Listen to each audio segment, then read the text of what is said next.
All right, so yeah, well, I'm really excited to be here. I imagine everyone in the audience, or at least a fraction of you guys, is saying, what the hell is this guy going to talk about? Well, I promise you it's not going to be as salacious as the title would suggest, but we are going to try to have some fun here for the next 20 minutes.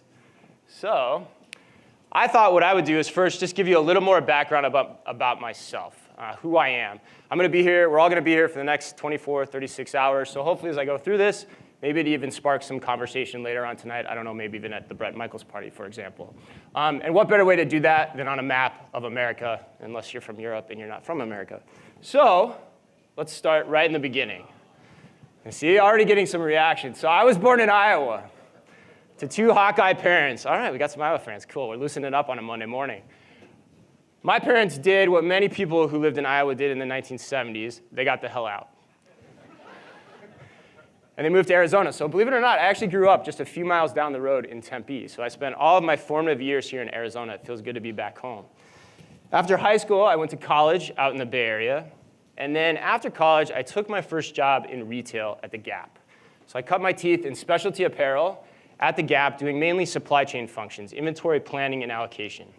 I spent about 4 years there, and then I went to business school. And while I was in business school, I made the determination that I wanted to get back into retail. I loved retail because of how fast-paced it was, how close to the consumer you could be. And at the time, I had never been in merchandising. And I believed then, I don't believe this as much now, but I believe buying and actually store operations were the epicenters of how a retail operation works. And so I was fortunate enough to get a job with Target out in Minneapolis. So in 2005, I moved out to Minneapolis, convinced my girlfriend at the time to go out with me. I don't know how I did that. And I took my first job, and it was in seasonal bath and rugs. So yes, I started in seasonal bath and rugs, so it's all things kitschy. It's all the things right now, like Santa Claus hand towels, pumpkin-shaped doormats. I like to joke that it was my grandmother's favorite job that I ever had. I did a number of different things. I ended up running the baby department. I ran frozen food for a little bit of time. But the next most important thing you need to know about me actually occurred in 2007. I met my wife on a trip to Las Vegas. Yeah, I see that look on your face. That's a story definitely for later tonight, but what you do need to know is that we started dating long distance, and we actually got married long distance. And in 2011, I think, 2011, we moved to Colorado to be together. My wife got a great job offer in Boulder, Colorado, captured perfectly by the hippie bus in the photograph if you've ever been there. And I told Target at the time, I said, look, I gotta go be with my wife. I gotta go start my family. And Target was awesome. They said, hey, why don't you go out and run stores? So like I said before, stores are an important part of retail operations, so I jumped at the chance.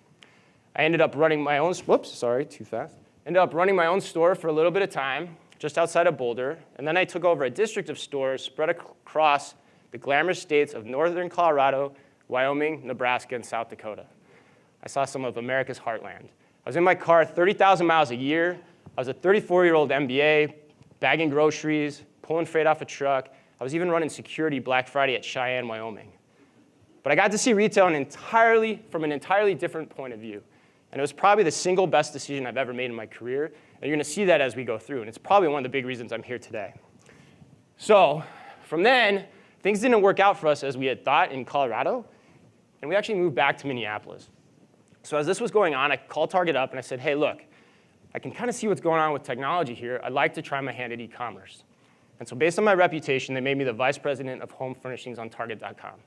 I had no e-com experience whatsoever at this time. Target was just coming off the Amazon platform. Things were a little bit rough. But I actually 100% fell in love with the job. So I liked how fast-paced retail was, how close to the consumer. But in e-commerce, it's even more so. It's like everything's on steroids, and I absolutely loved it and had a tremendous amount of success. I ultimately became Target's first omni-channel merchant, running both the stores and the .com at the same time. And then I capped it all off with, as Michael mentioned, and you can see it here captured by the DeLorean, heading up a project called the Store of the Future. So I headed up a project for 2 years, which was essentially Target coming to me saying, 5 to 10 years out, Chris, why are people still coming to physical stores to shop?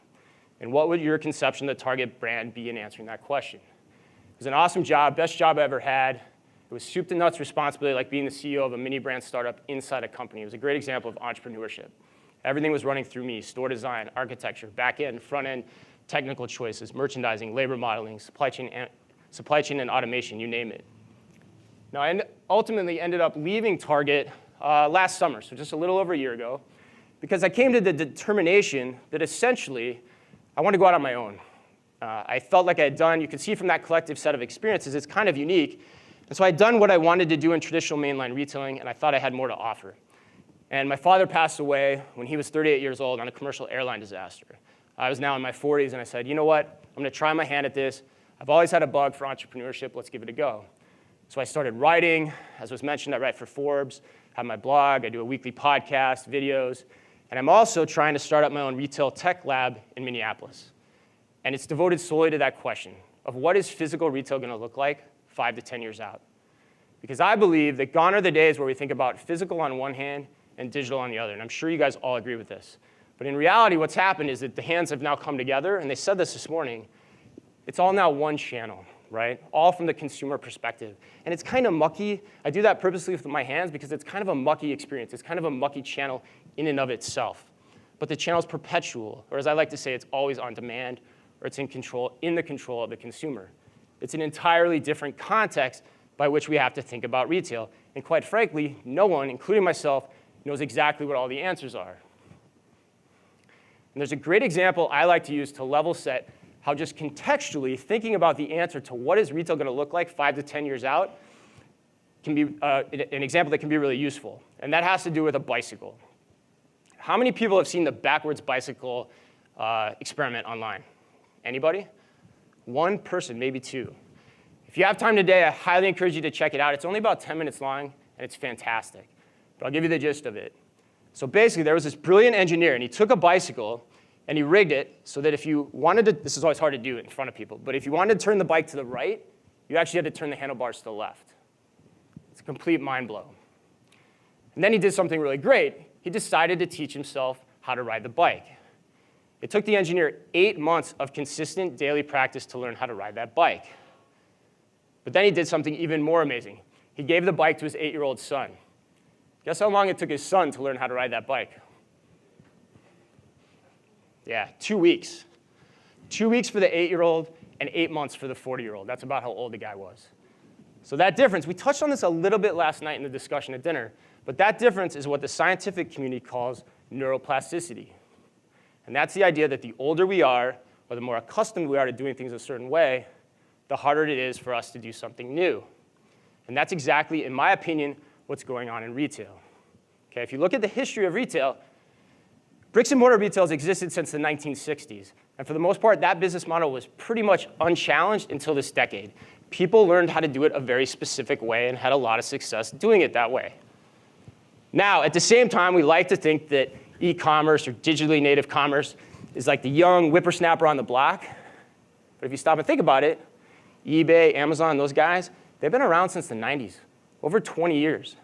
They have a very left-brain analytical way of approaching the business. But omnichannel, as we just said, is really the blend of the both. So how things are going to form in the future is still very much up to determination, both on the left and the right sides of the brain. And I'm going to show you exactly some of the things I believe that already indicate where the store of the future is headed. But before I do that, I just want to set some guardrails on language. I've heard this term even thrown out a few times today, and I always say people need to be cautious. In fact, store of the future, I don't like the term. I still use it on the introductions and on my resume. But it's actually a term that's pretty fraught with peril. Whenever I hear someone say it, I usually stop them and I say, what exactly do you mean?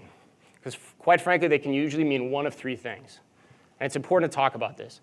Number one, when you hear it, it can mean what I call the incremental idea. So those are the things we were talking about this at the break. These are the things you're always reading about in the press releases, okay, or in the earnings reports. They're those new ideas, say the latest pickup in store initiative, maybe the latest curbside delivery initiative. Maybe it's even new products and brands into your store. Sure, those things are different than what a retailer had in the past, and so they are, in essence, futuristic, but they're not true store of the future ideas, and you have to keep that straight. Because at the end of the day, they don't change the fundamental business model economics of how that retailer is doing his or her business. The second one does. That's where you see entirely new business models. That's true store of the future work. All right, great examples of that are when the financials change, the working capital dynamics are different, and you see that with things like Restoration Hardware's new showrooms or their mega stores that they're building throughout the country, or most recently, as was in the news last week, say Amazon Go and the checkout free experience that's now rumored to be around 3,000 locations in the next 3 years. And then at the tail end is number 3. And that's where most of my experience is, and that's in what I call concept work. And so that's taking a page out of the auto industry, or what you see in the concept with the concept car in the auto industry. And the idea there is you're doing live experimentation with consumers, some of which might work, and quite honestly, a lot of it could fail. But the idea is that you're testing and you're trying to learn, and that you take the lessons from both the successes and the failures, and you funnel that back in through tracks 1 and 2. Great examples of this would be Nordstrom's Local. I would say that's in the concept phase. And a year ago, I would have said Amazon Go is a great example of concept work.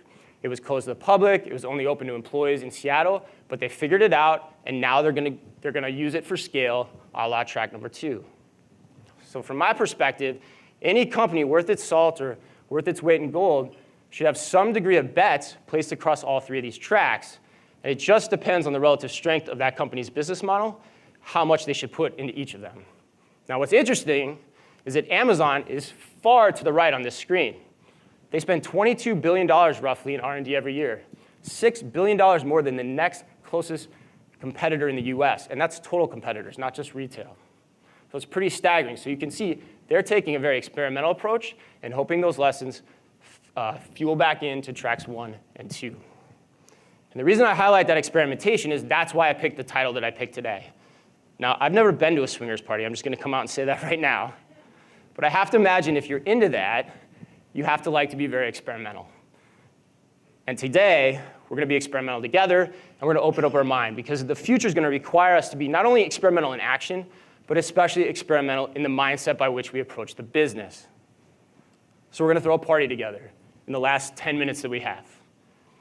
And for any party, the secret to any party is you have to have a great guest list. Everything begins and ends with the guest list. So our first guest is the Everyman and Everywoman. George Clooney is the perfect example of this. You got Facts, some of you guys remember this, Facts of Life in the 1980s, right? Then you had ER in the 90s. He was an Oscar winner, humanitarian, and now the guy just sold his tequila brand for $1 billion. Everything the guy touches turns to gold. Who's that in retail? Not surprisingly, it's Amazon. But it's not Amazon for the reasons you think and the reasons we've already talked about. It's Amazon for one specific technology that I want to call out today, and that is its visual recognition technology. Show of hands, how many people have used Amazon's visual search recognition technology in their app? I'm going to do a count because I actually like to keep track of this. 2, 3. Awesome. That's what I figured. If you do anything today, whether it's in your hotel room or maybe you're going back home, take out your mobile phone, click the camera icon in the Amazon app, hit product search, hold it up to anything in your house. If that's available in the Amazon catalog, you can take a picture of it, and it'll be sent to your house whenever you want it to be there. It's pretty staggering. And what that means is that the entire physical world starts to become our storefront. Or more importantly, as I like to think about it, our mobile phone, or you could even say devices in general, start to become our remote controls for the commercial exploration of the physical world. I'm going to say that again, one, because it's really hard to say, and I think it's also really important. Our mobile phones start to become the remote controls for our commercial exploration of the physical world. So say I like those shoes you're wearing, which I do. They're absolutely fabulous. I can take my camera out, snap a picture of anything I see around me, any sensory just inspiration that I see, and it can be waiting for me in my house back in Minneapolis as soon as I get home. That has drastic implications for how retailers start to think about their points of distribution, drastic implications for how consumer brand companies start to think about their packaging, both on shelf, on digital, and then out in the actual physical world. All right, next up. Got to have the boy and the girl next door, right? Any guesses who that is? Starbucks. They're literally next door to everyone, right? We talked about this morning, so I won't hit on it too much. But Starbucks, in my opinion, has one of the best omni-channel experiences going right now. And it's really based on their mobile app. So from a payments perspective, I think it was talked about this morning, 30% of their payments are estimated to be going through their app. No cash is changing hands anymore in a Starbucks store. They're even doing some stores that are totally cashless. But the thing I love about it, especially as you start to ladder these technologies together, is Starbucks has done a really good job of creating what I call the choose your own adventure consumer experience. Through their app, I can interact with Starbucks however I want. If I want to wait in line and pay, I can do that. If I want to sit in my driveway while I'm on my way to work and I want to order something and then walk in the store and pick it up, I can do that too. Or my personal favorite, I can stand in line at a Starbucks with a friend, be in a line 8 deep, I can pull out my app, order my coffee, it'll be ready for pickup, everyone else is still in line, and I walk over and go, hey, what's up? And they look at me like, what the hell did that guy just do? But that's coming. Putting the power and the control of consumption in consumers' hands, regardless of where we are in the world, whether we're in the store or just in the physical world altogether. All right, this next one hopefully will give you guys a little bit of a chuckle. It already has, it sounds like. The next one I call the WTF Guest. So we've all been there. Might even happen at this conference. Somebody walks in the door, and you're like, it could be happening right now, actually. Somebody walks in the door, and you go, who's that person? Why did they invite them? Why the hell are they here? Then a few hours go by, maybe you've had a few beverages, and all of a sudden you're like, yeah, this could work for me. This could be good. Well, who's that in retail? Bonobos. Bonobos is the first penguin in the water on what I call the guide shop experiment. So in a bonobo store, they sell clothes. You go in, you touch, you feel, you try them on. You can even talk to a sales associate, but you don't take anything home with you that day. This is important. The act of shopping is completely divorced from buying. The fulfillment actually happens as an afterthought through their e-commerce warehouses. Now, this has a lot of financial ramifications, too. It's lower inventory, lower working capital. It also probably takes less payroll to keep the floor looking good day in and day out. But at the end of the day, it's that separation of shopping from buying that is why I believed Walmart paid the sum they did of over $300 million to acquire Bonobos. Because how this works could be an important ingredient in how Walmart thinks about its own store of the future design, as you'll see next. Fourth, two more. The danger guest. We've all been here too, I think. So you've been at a party, or maybe it's even a relationship where you don't really know why you're in the relationship, but something keeps drawing you back. In fact, a lot of times maybe you even feel like you're the one doing all the work, but yet you're so addicted to it, you just can't get yourself out of it. Who's that in retail? It's IKEA. I'm convinced that if Dante rewrote the Inferno in 2018, IKEA would be his seventh circle of hell. Think about it. You walk into that store, you don't know where the hell you are, you're totally discombobulated at every turn. And then at the end of it, just like the danger guest that I mentioned, they make you do all the work. You got to pick your own product, heavy-ass product off the shelf, and check out. But imagine if you didn't have to do that. And yet, your people are still doing it, and they love that experience. And why? Again, it goes back to this concept of separating shopping from buying. Let's take a look at what IKEA really is. Front of house separated from back of house. The front of house of an IKEA is essentially like I just talked about with the Bonobos. Now imagine, as these technologies ladder on top of each other like I talked about, imagine instead of pencil and paper that I'm using to write down I want my Billy bookcase at the end of it, I use my mobile phone, I pay electronically, and then on the back side, in that back of house, through automation, robotic technology, people are picking and packing things as I'm shopping, essentially making the entire world the equivalent of an e-commerce doorstep for every consumer. So I can walk into a store, I could expect to have that product waiting for me at the door when I come out. It could be in my trunk, near the trunk of my car. I have kids, maybe I just drive up and I pick it up there. It's totally my choice, and all that's possible now. It's kind of like service merchandise, if you remember that back in the 1980s. Service merchandise, but on steroids because of technology. All right, lastly, every party's got to have some Italians, right? I say that in jest, partly because I don't look it, but I actually am Italian. But actually I say it because Italians are the perfect analogy for a casino. Casinos, in my opinion, I've talked a lot of tech, but casinos, in my opinion, are the #1 place that still celebrates the joy of why you come to a physical place, right? It's a very gracious experience. If you think about a casino, they actually have an entire role called host, because they want you to feel like a welcome guest every time you enter their establishment. A friend of mine who actually introduced me to my wife said to me one time, and I'll never forget, he said, Chris, in the casino business, it's about gambling. We know we're going to take your money, but we can't evaluate our success based on how much of your money we take. We have to evaluate our success based on whether or not you had a good time. And so if you start to think about the future of retail 5 to 10 years out, the only differences between a physical and digital experience are one, what we talked about already with the guide shop concept, this idea of taction, touching, feeling, trying things on, getting confidence in purchase. And then really two, as was mentioned this morning as well, the experiential aspects of retailing, the social aspects of enjoying shopping or being somewhere and creating memories with someone. And so as we look to the future of what's going to separate the haves from the have-nots in retail, it's really going to be about that.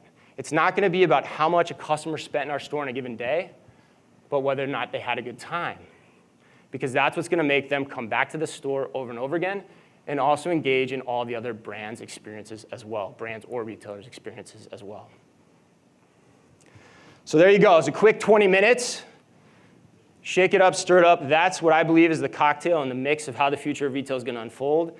There'll be different combinations of those technologies depending on what the needs of the given brands or retailers are. But I believe you're going to start to see those permeate pretty quickly, and we already have in some degrees. If you want a great example of this, the one I would draw your attention to close would be the Uma supermarket out in China from Alibaba. It's H-E-M-A. It's a quick 4.5-minute video. If you want to see all of what I just talked about on display in some way, shape, or form, it's not the exact replica of it, but you can start to see how this is working, where consumers can enter this space and engage with it however they want. They can take stuff off the shelf, or they can merely shop, disassociate buying, and have the fulfillment completed for them as an afterthought and have the product delivered to their homes. Perfect, right on time. If you have any questions, I'm going to be here for the next, like I said, next couple of days. Encourage you guys to follow me on my blog. You can also follow me on Twitter. But really appreciate it, and thanks for your time today. Thank you so much.